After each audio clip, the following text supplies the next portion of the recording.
2027 વિધાનસભાની ચૂંટણી પહેલાં ભાજપે આ એક મોટું ચોકઠું ગોઠવ્યું હોય અને આનંદીબેન પટેલને ફરી મજબૂત કરવામાં આવ્યા હોય અને આનંદીબેન પટેલ ગુજરાતના રાજકારણની અંદર સક્રિય થયા હોય એવું આ એનાલિસિસ જોવા મળી રહ્યું છે। રાજકોટના કાગોડ ખાતે ખોડલધામના સંગઠન પ્રમુખની અનાર પટેલની જાહેરાત પછી રાજકારણની અંદર જબરજસ્ત ચર્ચા શરૂ થઈ છે કે આ એક સમાજનો ભાગ તો છે, પરંતુ આ એક મોટી રાજકીય ગેમ પણ છે અને 2027 વિધાનસભાની ચૂંટણી પહેલાં ભાજપે આ એક મોટું ચોકઠું ગોઠવ્યું હોય અને આનંદીબેન પટેલને ફરી મજબૂત કરવામાં આવ્યા હોય અને આનંદીબેન પટેલ ગુજરાતના રાજકારણની અંદર સક્રિય થયા હોય એવું આ એનાલિસિસ જોવા મળી રહ્યું છે। તો આના વિશે તમારી સાથે વાત કરીશ। મારું નામ રાજેશ શાહ છે અને તમે જોઈ રહ્યા છો ગુજરાતના સૌથી મોટા ડિજિટલ પ્લેટફોર્મ ખબરછે.com। રાજકારણના જાણકારોનું કહેવું એમ છે કે ભલે આનંદીબેન પટેલ રાજ્યપાલ હોય, પરંતુ એમનું જે વજન છે એ ગુજરાતમાં હજુ પણ અકબંધ છે। એમણે હજુ પોતાના શસ્ત્રો હેઠળ નથી મૂક્યા। ભલે એમની ખાસી એવી ઉંમર થઈ ગઈ છે, પરંતુ જે આનંદીબેન પટેલનો દબદબો છે એ હજુ પણ યથાવત છે અને એના માટે થઈને 2027માં જ્યારે વિધાનસભાની ચૂંટણી આવી રહી છે ત્યારે ભારતીય જનતા પાર્ટીના હાઈકમાન્ડે દિલ્હીથી એક મોટું ચોકઠું ગોઠવી દીધું હોવાનું ચર્ચાઈ રહ્યું છે કે આમ આદમી પાર્ટીવાળા અત્યારે પાટીદાર સમાજ ઉપર ફોકસ કરી રહ્યા છે, સૌરાષ્ટ્રની અંદર ખાસ કરીને અને દક્ષિણ ગુજરાતમાં। અને સૌરાષ્ટ્રમાં ફોકસ ચાલે છે ગામડાઓની અંદર, જુનાગઢ કે વિસાવદર કે બધા ગામડાઓની અંદર આમ આદમી પાર્ટી અત્યારે મિટિંગો બેઠકો કરી રહી અને પાટીદાર સમાજને ખેંચવાનો પ્રયાસ કરી રહી છે। દક્ષિણ ગુજરાતમાં પણ પગ પેસારો કરવાની આમ આદમી પાર્ટીની કોશિશ છે જ, કારણ કે ગયા વખતે જ્યારે સુરત મહાનગરપાલિકાની ચૂંટણી થયેલી ત્યારે આમ આદમી પાર્ટીને 27 કોર્પોરેટરો મળેલા, એટલે આમ આદમી પાર્ટીની કોશિશ ચાલુ છે। બીજી તરફ કોંગ્રેસ પણ પાટીદારોને ખેંચવાની કોશિશ કરી રહી છે। એટલે આ જે આમ આદમી પાર્ટી, કોંગ્રેસ બધાને એકદમ શાંત પાડવા માટેનું આ એક શતરંજનો દાવ ખેલાયો હોવાનું કહેવામાં આવી રહ્યું છે। બીજું કે જ્યારે પણ ચૂંટણીઓ આવે ત્યારે ખોડલધામ ટ્રસ્ટના ચેરમેન નરેશ પટેલ વિશે ચર્ચા શરૂ થાય કે કોંગ્રેસમાં જાય છે, કોંગ્રેસમાં જાય છે, કોંગ્રેસમાં જાય છે, એવી ચર્ચા શરૂ થાય। ગયા વખતે એવી ચર્ચા શરૂ થયેલી કે નરેશ પટેલ આમ આદમી પાર્ટીની અંદર જોડાઈ રહ્યા છે। એક બેઠકમાં પણ એમણે હાજરી આપેલી અને એને કારણે ચર્ચા શરૂ થઈ।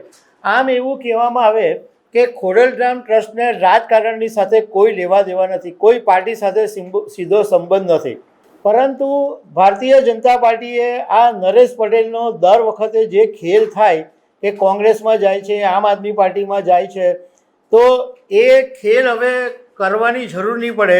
એના માટે ભાજપે એક એવા સ્ટ્રોંગ વ્યક્તિને શોધી કાઢ્યા કે જે યુવાન ચહેરો હોય, જેનું ફેમિલી બેકગ્રાઉન્ડ સારું હોય, જે એજ્યુકેટેડ હોય, તો આ બધી બાબતોની અંદર અનાર પટેલ એકદમ ફિટ બેસતા હતા।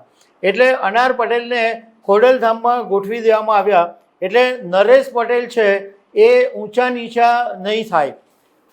બીજું કે સામાજિક રીતે પણ જોઈએ તો સામાજિક રીતે પણ પાટીદાર સમાજની અંદર હજુ પણ નરેશ પટેલનું વર્ચસ્વ છે, પણ આનંદીબેન પટેલનું જે વર્ચસ્વ છે એ પણ પાટીદાર સમાજમાં કેટલું છે એ આના પરથી ખબર પડે છે કે અનાર પટેલને ખોડલધામ સંગઠનના પ્રમુખ બનાવવા પડ્યા।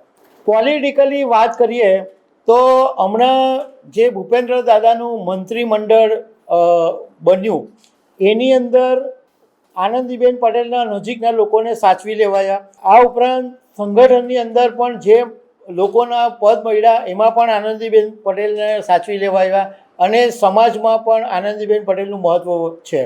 તો સરકાર, સંગઠન, સમાજની અંદર બધી જ જગ્યાએ આનંદીબેન પટેલનું જે વજન છે એ વધી રહ્યું છે। હમણાં પ્રધાનમંત્રી નરેન્દ્ર મોદીએ તાજેતરમાં જ્યારે નીતિન નવીનના રાષ્ટ્રીય અધ્યક્ષ પદનો કાર્યક્રમ હતો ત્યારે એવું કીધેલું હતું કે સામાન્ય રીતે સરકાર ટકી રહે એવું હોતું નથી 30-35 વર્ષ સુધી, પરંતુ ભાજપે આ ટ્રેન્ડ તોડ્યો છે. અને બીજું કે કોઈ પણ સરકાર લાંબા સમય સુધી ચાલે એટલે એક એન્ટી ઇન્કમ્બન્સી ઊભી થઈ જાય, એટલે લોકો એનાથી કંટાળે. પણ ભારતીય જનતા પાર્ટી આ વાત બહુ સારી રીતના જાણે છે કે જેવી એન્ટી ઇન્કમ્બન્સી ઊભી થાય એટલે એને સોલ્વ કરી દે છે. અને ગુજરાત તો આમ પણ ભાજપ માટે પ્રયોગશાળા જેવું છે, કારણ કે જ્યારે વિજય રૂપાણી મુખ્યમંત્રી હતા અને ગુજરાતમાં એન્ટી ઇન્કમ્બન્સી વધી ગયેલી, તો તાત્કાલિક 5 વર્ષ પૂરા થતા એટલે ચોથા વર્ષે રૂપાણીને મુખ્યમંત્રી પદેથી હટાવ્યા અને ભૂપેન્દ્રભાઈ પટેલને ઇન્ચાર્જ મુખ્યમંત્રી બનાવી દીધેલા. એટલે જેવું એવું લાગે કે એન્ટી ઇન્કમ્બન્સી વધી છે તો તરત હટાવી દે.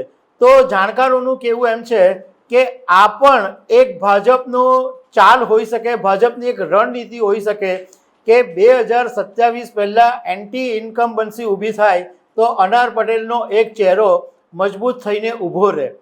તો આ બધી અત્યારે ગણતરીઓ છે, અને ખાસ કરીને સૌરાષ્ટ્ર અને દક્ષિણ ગુજરાત બંને જગ્યાએ અનાર પટેલનું વર્ચસ્વ છે કે જ્યાં પાટીદારો સૌથી વધારે છે.